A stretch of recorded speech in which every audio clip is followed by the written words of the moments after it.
as far as Immortal goes, I'm personally not excited about it because they're obviously not going in the direction of scale and deep strategic decision making and competitive decision making and being able to learn and apply all that stuff. Like, they're clearly in contrast to that, and they're trying to make more of an accessible, almost, not, I won't say party game because that's going a bit too far, but not that far away from a party game in terms of like, yeah, just even your mom can play the game. Go ahead.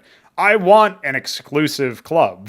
I want only the people who are interested in improving at the game to be playing the game at the end of the day. And if I can encourage more people to join the exclusive club by adopting those values, great. But if I can't, well, it's actually worse for me if people who are not genuinely interested in self-improvement are trying to participate in the ecosystem, right? Because those people are going to water everything down. I just think, naturally speaking, when you're trying to make a product and you're trying to be successful in that realm, there's going to be something at odds where it's like, I need money or I want money. And therefore, there's going to be decisions that would reinforce the things you're actually trying to accomplish, but would alienate or potentially alienate part of the consumer base and stop them from buying or continuing to buy if there's like microtransactions or whatever. Basically, if you don't know what you want, then it makes perfect sense for a product like Immortal to exist because it feels very confused. A lot of the messaging involves talking about things like competitive games and trying to court like competitive players, but then a lot of the actual decision making is for more casual players and somebody who's, you know, maybe not going to be, you know, playing the game hours and hours and hours forever trying to improve on competitive ladder. And it's fine to maybe try to leave room for both players, I think. Maybe it's not fine. But I can imagine a world where you do that more elegantly than Immortal does anyway. It's not just the automated worker production, but, you know, they have like call downs or whatever. The game is definitely not my kind of RTS. My kind of RTS is if you took Brood War and you refined it and you made it way deeper. And that's what I'm doing, and that's what the No Frauds Club is doing.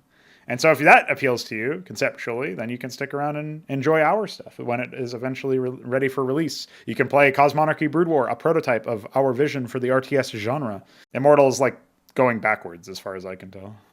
That is basically the issue, is that don't you think that success can really be the demise of any product? Because what'll happen is, if a product achieves some sort of success organically, then by necessity, it probably has some elements that were not sanitized and deliberately fashioned with the express purpose of achieving a certain result. So, you know, some of the stuff was, if it's like a visionary title, right, or the product of a visionary mind, but there's going to be some things that are like deliberately left rough around the edges or deliberately not working the way that maybe people would want it to. There's the people who adopt the product are really interested in the product. They really like the product. Those are going to be the people who you actually want to court for any sequels. But instead, people are always like, well, I got to grow the pie. It's got to get more money. And so they start to like remove what makes the niche product enjoyable to the niche audience. And in doing so, maybe they secure the potential allegiance of everybody else. And by everybody else, I just mean like a small cross-section of the rest of the populace or whatever that might be interested, but were turned off by those niche things. But it might still be too weird for the average person to just say, yeah, I'm going to play this. But at the same time, losing something that made it great to the people who were originally in the niche audience. So those niche people are going to stick with the first game. And the average Joe is not going to adopt this new game because it's still not really that mainstream or whatever. And so then you're left with nothing, basically. And I do feel like that's probably what's going to happen to Immortal, and maybe to a lesser extent, Stormgate. It's like those games are trying to be destinations and like basically live service games where you play a small number of games like that are just multiplayer, basically, like Counter-Strike or League. And this becomes one of those games that you play. They're not trying to be a game that you play once. And you can tell this because they're talking about going free to play And that's basically the business model of those games, is have you play very frequently, or at least consistently, like maybe you do it once or twice a week or something.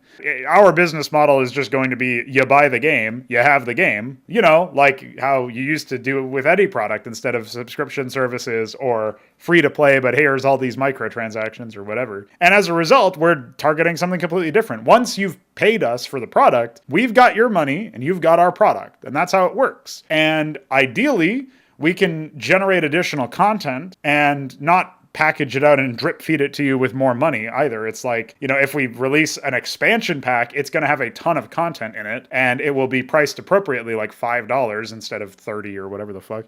So that's probably how we're going to approach that, if we even have DLC at all for our first game. And the main idea being, okay, we're going to try to release additional content and maintain the game, but the main idea is there's cooperative and player versus player elements, and you can invite your friends, and that's how we will grow sales, is by word of mouth. It's by you saying this game was really good in single player, and they support multiplayer, so you and I, we're good buddies, we've played games before, let's go ahead and play this game. That's how we want it to be. And that's a completely alien business model to a lot of people in the modern era, because those people are much more interested in generating, some sort of live service share revenue, right?